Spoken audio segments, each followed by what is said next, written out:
வணக்கம், வணக்கம் தமிழ் உறவுகளே! எப்படி இருக்கீங்க? நயினார் நாகேந்திரனை கைது செய்ய அ அஞ்சுகிறாரா முதல்வர் விஜய்? ஏன் கைது செய்ய மாட்டேங்கிறாரு? விசாரணை ஒரு போலீஸ் கேஸ கூட குடுக்க மாட்டேன்றாங்களே, பயப்படுறாங்களே! இது என்ன கதை? அப்படிங்கிறது தான் ஒரு பேசுபடும் பொருளாக மாறி இருக்கிறது. நயினார் நாகேந்திரன பொறுத்தவரைக்கும் அவரு எலக்ஷனுக்கு முன்னாடியே அவரு "திரிஷா விட்டு முதல்ல வெளில வர சொல்லுங்க" அப்படின்லாம் ஒரு டாபிக் பேசியிருந்தார். நீங்க எல்லாரும் கேட்டிருப்பீங்கன்னு நெனைக்கிறேன். அதே மாதிரி இப்ப அவங்க அம்மாட்ட கேட்டா தான் தெரியும். அவங்க அப்பா யாருன்னு ஏதோ ஒரு கேட்டாருன்னு நெனைக்கிறேன் சம்திங். அந்த மாரி ஏதோ கேட்டாரு. அது "அப்படிலாம் நான் பேசல" அப்படின்னு சொல்லி அவர் ஏதோ ஒண்ணு சொன்னாரு. பட் இதற்கு ஏன் நீங்க நடவடிக்கை எடுக்கல? த்ரிஷா அவர்களைப் பற்றி பேசியதற்கும் நீங்க ஒரு லீகலா ஒண்ணும் பண்ணல. இதுக்கும் ஒண்ணும் பண்ணல. அப்ப நீங்க அவங்கள பார்த்து பயப்படுறீங்களா? பாஜகவை கண்டு அஞ்சுகிறாரா அவர்கள்? இப்ப கூட இவரு அமித்ஷா அவர்கள் வந்திருக்கிறார். அங்க தொகுதி மறுசீரமைப்பு அப்படிங்கிற டீலிமிட்டேஷன்ல தலைகீழா பேசுறாரு. 543 தொகுதிகள் மாத்தவே கூடாதுன்னு தீர்மானம் போட்டவரு, இப்ப எங்களுக்கு ஃபேர் டீலிமிட்டேஷன் வேணும்னு பேசுறாங்க அங்க போய். இப்படி ஒரு அச்சத்தோடு பாஜகவை கண்டு அச்சத்தோடு இருப்பது ஏன்? திமுகவை என்ன வேணா பண்ணுவீங்க. அப்ப பாஜகவை எதுவும் செய்ய மாட்டீங்களா? அப்படிங்கிற ஒரு கேள்வி இருக்கிறது. இதை பற்றி தான் விரிவாக பார்க்க போறோம். அதுக்கு முன்னாடி உங்களுடைய கருத்துக்கள் வரவேற்கப்படுகின்றன. அதேபோல நம்ம சேனல லைக் பண்ணுங்க, சப்போர்ட் பண்ணுங்க, சப்ஸ்கிரைப் பண்ணுங்க. உங்கள் நண்பர்களுக்கு மறக்காம ஷேர் பண்ணுங்க. நயினார் நாகேந்திரன் பாஜக தலைவராக பெருசா ஒண்ணும் பண்ணிடலங்க. அண்ணாமலையாவது 11% ஓட்டெல்லாம் வாங்குனாரு. இவரு திருப்பி 2.5% வந்துட்டாரு. அது அவ்வளவுதான். 2.5% மேல இல்ல. இது வேற கூடுதலா தொகுதி வேற வாங்குனாங்க. வாங்கியும் ஒரே ஒரு எம்எல்ஏக்கள் தான் ஒரே ஒரு எம்எல்ஏ தான் வந்தாரு. ஆ ஆனா நயினார் நாகேந்திரன் தோத்துட்டாரு. அவருடைய தொகுதியில தோத்துட்டாரு. எல்லாருக்கும் தெரியும். பட் அவர் திரிஷா அவர்களை பற்றி ஒரு ஸ்டேட்மெண்ட் சொன்னாரு. இப்போ எலக்ஷன் முன்னாடியும் சொன்னாரு. அதுக்கப்புறமும் சொல்லியிருக்காரு. இப்போ அவங்க அம்மாவை பற்றி தரக்குறைவான வார்த்தைகளை யூஸ் பண்ணாரு. ஆனா, அத நான் அப்படி பேசல அப்படின்னு சொல்றாரு. ஆனா, அவர் சொன்ன விஷயங்கள் சோசியல் மீடியால போயிட்டு தான் இருக்கு. பட் உதயநிதி அவர்கள் கீழ தொண்டர்கள்ல யாரோ ஒருத்தர் சொன்ன "திரிஷா வீட்டுக்கு தான் தண்ணி வரணும்" அப்படி அங்கெல்லாம் வருங்க. காவிரி தான் வராதுன்னு ஏதோ ஒரு வார்த்தைய சொன்னாரு இல்லையா? அதுக்கே கேஸ போட்டு சென்னையில இருந்து தஞ்சாவூருக்குலாம் கூட்டு போனீங்களேங்க.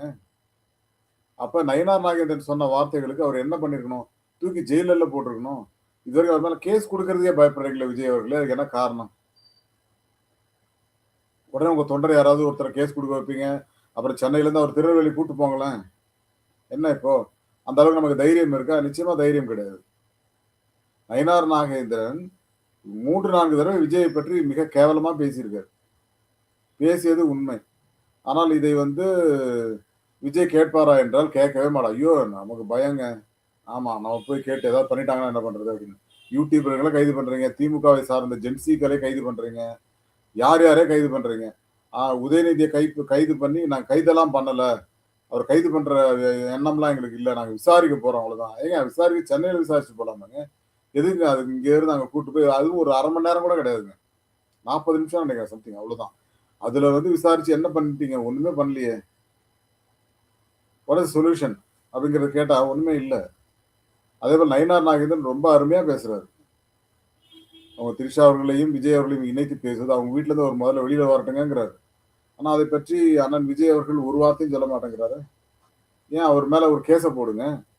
நீங்க தான் தைரியமான ஆளாச்சே. ஏன் போட மாட்டேங்கிறீங்க? அப்படிங்கிற ஒரு கேள்வி இருக்கு இல்லையா? அதேபோல இப்ப அமித்ஷா அவர்கள் சென்னைக்கு வந்திருக்காரு. தென் மாநில முதல்வர்கள் மாநாடு அப்படின்னு சொல்லிட்டு, தென் மாநில முதல்வர் மாநாட்டுல அவர் ரொம்ப அழகா தண்ணீர் பத்தி கவலைப்படாதீங்க. நார்த் இந்தியால நாங்க சுமூகமா தீர்வு எடுக்கிறோம். அதே மாரி இங்கேயும் தீர்ப்போம். அதேபோல இன்னும் பல விஷயம் பண்றாரு. இந்த டீலிமிட்டேஷன் மேட்டர்லாம் நாங்க வந்து ச ச இதுவா தீர்த்து வச்சுருவோம் அப்படிங்கிறாரு. இதுல 543 தொகுதிகளை மாற்றக்கூடாதுன்னு தீர்மானம் போட்ட தாவேகா முதல்வர் விஜய் அவர்கள் அங்க போய் என்ன பேசுறாரு? ஒரு ஃபேர் டீலிமிட்டேஷன் வேணும் எங்களுக்கு அப்படிங்கிறாரு. என்னப்பா தலைகீழ மாத்திட்ட, அமித்ஷாவ பார்த்தா அவ்வளவு பயமா? அப்படிங்கிற ஒரு கேள்வி இருக்கு இல்லையா? அவருக்கு அமித்ஷாவ பார்த்தாலும் பயம்தான், நயினார் நாகேந்திரன் அவர்களை பார்த்தாலும் பயம்தான். அவர்கள் எல்லாம் ஏதாவது பேசினால் இவர் திருப்பி கூட பேச மாட்டார். அரசியல்ல இதெல்லாம் சகஜமப்பா, சாதாரணமப்பா அப்படிங்கிற மாரி தான் போயிட்டு இருக்காங்க. ஏன் நீங்க நீங்க தான் தைரியமான ஆளாச்சே, தொட்டு பாருங்க. பாஜக என்ற ஒரு பெயரையே சொல்றதுக்கு பயப்படுறாரு. யாரு? முதல்வர் விஜய் அவர்கள். ஏன் அப்படி பயப்படணும்? தமிழ்நாட்டுக்கு இப்படி ஒரு முதல்வரா என்று நாம் யோசிக்க வைக்கிறது. நாங்கலாம் ஓட்டு போட்டோமேப்பா, என்னப்பா பண்ணீங்க? அப்படின்னு மக்கள் கேட்கிற மாரி தான் இப்ப ஆட்சி நடந்து கொண்டிருக்கிறது. சட்டம் ஒழுங்கு, போதைப் பொருள் பழக்கம். அது போதைப் பொருள் பழக்கத்த பத்தி மற்ற மாநிலங்கள்லயும் வந்து இருக்கிற எல்லோரும் வந்து இணைந்து செயல்பட்டால் போதை பொருளை இது குறைக்கலாம் அப்படின்லாம் பேசுனாரு. அதெல்லாம் பாராட்டுக்குரிய ஒரு விஷயம். அதுபோல காவிரி மேலாண்மைய பத்தி பேசினாரு. அதுக்கப்புறம் மேகதாது பத்தி பேசினாரு. அதெல்லாம் ஓகே தான். பட் டீலிமிட்டேஷன்ல 543 தொகுதிகளை மாற்றக்கூடாதுன்னு தைரியமா அங்க பேசியிருக்கலாமே, ஏன் பேசல? அங்க ஃபேர் டீலிமிட்டேஷன் வேணும். நீங்க இவங்களுக்கு வட மாநிலங்கள் எவ்வளவு தொகுதிகள் குடுக்குறீங்களோ, அதே அளவுக்கான தொகுதிகள் எங்களுக்கு குடுக்கணும். அந்த 7.14% அது ஒண்ணு அந்த அத மெயின்டெயின் பண்ணணும் அப்படின்றதெல்லாம் பேசுறாரு. அதெல்லாம் ஓகே தான். ஆனா, நீங்க சட்டமன்றத்துல இயற்றிய தீர்மானம் 8 நாள் கூட ஆகலையே. அந்த தீர்மானத்த ஏன் மாத்தி பேசுறீங்க அப்போ? அப்ப தீர்மானத்தையே அப்படி போட்டுருக்கலாமே. ஏன்னா திமுக தான் அத சொல்லுது. ஃபேர் டீலிமிட்டேஷன் சொல்றாங்க. அத சொன்னா நமக்கு பிரச்சனை வரும்ன்ட்டு ஒரு 543ங்கிறாரு. நம்ம எப்பவுமே மாத்தில யோசிப்போம். ஆனால், ஆ பாஜகவை கண்டு அஞ்சுகிறாரா முதல்வர் அப்படின்னா, அப்படிலாம் பயம்லாம் கிடையாதுங்க எங்களுக்கு அப்படிங்கிறாரு. ஆனால் உண்மை நிலவரம் என்ன அப்படின்னா, கிட்டத்தட்ட பாஜகவ பார்த்து பயப்படுறாரு. அதாவது நயினார் நாகேந்திரன் சொன்ன ஸ்டேட்மென்ட்க்கு அவர் மீது வழக்கு போட்டிருக்கணும். இந்நேரத்துக்கு வந்து அவர் கைது செஞ்சிருக்கணும். அவர் சொன்ன வார்த்தைகள் மோசமான வார்த்தைகள். அந்த மாதிரியான வார்த்தைகள் உதயநிதி சொன்னாரா அப்படின்னா, அந்த மாதிரி வார்த்தைகள் உதயநிதி பேசுற அளவுக்கு அது தகுதியற்ற வார்த்தைகள் அவைகளெல்லாம். ஆனால் அதை வந்து கண்டுக்க மாட்டேங்கிறாரு. இவரு யாரோ ஒருத்தர் அங்க திரிஷான் கூட்டத்துல ஒருத்தர் கத்துறாரு. நான் காவிரி தண்ணிய சொன்னேன்ப்பா, நீ வேறப்பா மாட்டி விட்டுறாத அப்படின்னு இவரு சொல்றாரு. அதுக்கு வழக்கு போட்டு அவரு இங்கேருந்து தஞ்சாவூர் கூட்டு போறீங்க. என்ன நியாயங்க இது?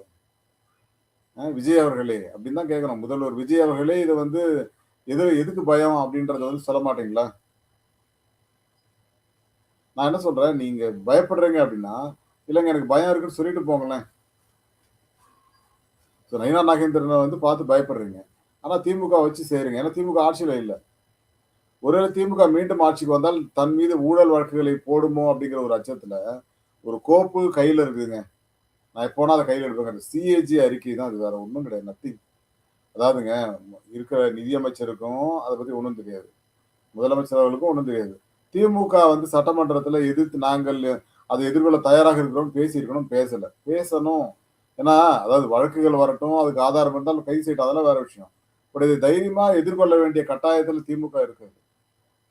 ஏங்க 2006லேருந்து 2001லேருந்து 6 வரைக்கும் முதலமைச்சரா இருந்தாங்க. 2006ல ஜெயலலிதா அவர்கள் கைது செய்யப்படுறாரு. அதேபோல 2014ல ஒரு தடவ கைது செய்யப்படுறாரு. ஸோ இப்படி கைது செய்யப்படுகிற ஜெயலலிதா அவர்களுக்கு ஓட்டு போடுறாங்க. 2016 முதலமைச்சர் ஆகுறாங்க திருப்பி. 2006லயும் அப்படிதான் நடந்தது. ஸோ இது என்னன்னா, மக்கள் வந்து இந்த ஊழல் வழக்குகள்லாம் பெருசா எடுத்துக்க மாட்டாங்கங்கிற மாரி தான் போயிட்டு இருக்கு தமிழ்நாடு. ஆனால் விஜய் அவர்கள் அதை கருத்தில் கொண்டு தான், இப்ப நீங்க ஒண்ணும் இல்லப்பா, ஒரு ஃப்ளோரையே 5,50,00,000ல நீங்க ரெனோவேஷன் பண்றீங்க. பட் அந்த ரெனோவேஷனுக்கான சார்ஜஸ் வந்து 5,50,00,000 ஆகுமா? அப்படிங்கிற ஒரு கேள்வி இருக்கு. இல்ல நாங்க இன்னும் டெண்டரே விடலங்கிறாரு ஆதவர்ஜுன். ஆனா அங்க வேலை நடந்துட்டு இருக்கு. ஸோ இப்படி முரணான கருத்துக்களை தான் அங்கே சட்டமன்றத்திலேயே பேசுகிறார்கள். ஸோ இவர்களை நம்பி நம்ம என்ன சொல்றது? ஸோ நயினார் நாகேந்திரன் மீது கேஸ் போட மாட்டோம்.